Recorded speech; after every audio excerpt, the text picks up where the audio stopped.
Hi అండి. ఇవాళ మనం కొత్తలెత్త తింటున్నాం. కొత్తలెత్త అంటే ఏం లేదు, ఇప్పుడు నేను చూపించాను కదా ఆ ఐటమే. అది బేసిక్గా చేసింది చికెన్తోనే. చికెన్ విత్ స్పినాచ్ కలిపేసి ఆ రెండింటిని పౌండ్ చేసేసి దాన్ని ఆ షేప్లోకి తీసుకొచ్చి బ్రెడ్ క్రమ్స్తో కోట్ చేసి పెట్టారు.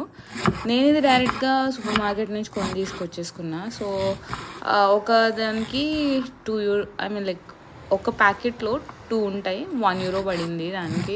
సో ఇవాళ వండాలని అంత అనిపించలేదు. సో అందుకని తీసుకుని వచ్చేసాను. తర్వాత శాండ్విచ్ అయితే చేద్దాం అనుకున్నా, బ్రెడ్ శాండ్విచ్.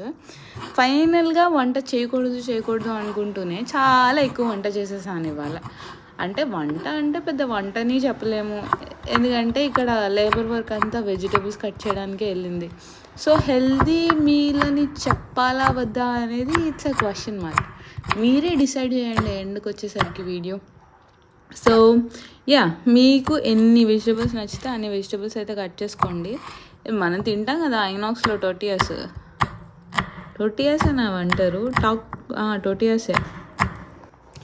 సో అవి తినడం కోసం అని చెప్పేసి వాళ్ళు వెళ్ళి ఒక 3 ప్యాకెట్లు అయితే తీసుకొచ్చాను.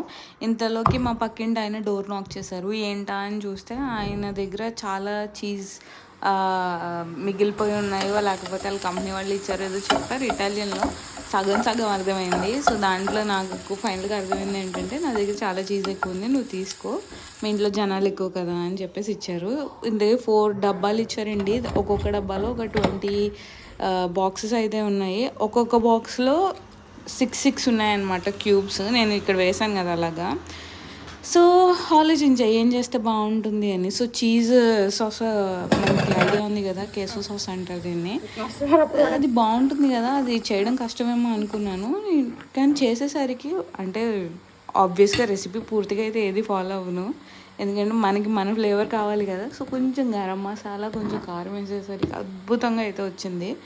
అండ్ దాన్నే శాండ్విచ్కి స్ప్రెడ్లో కూడా వాడా. ఎంత ఆసమ్గా సెట్ అయిందంటే అంత ఆసమ్గా సెట్ అయింది. నేనైతే అనుకోలేదు ఖాళీ చేసేస్తామని. 2 పీపుల్ కలిసి ఖాళీ చేసేస్తాం మొత్తం అంతా సాస్. సో ఆలోచించండి ఎంత బాగా సెట్ అయిందో. ఒకవేళ మీకు ఈ రెసిపీ నచ్చితే కమెంట్ చేయండి, నేను మీకు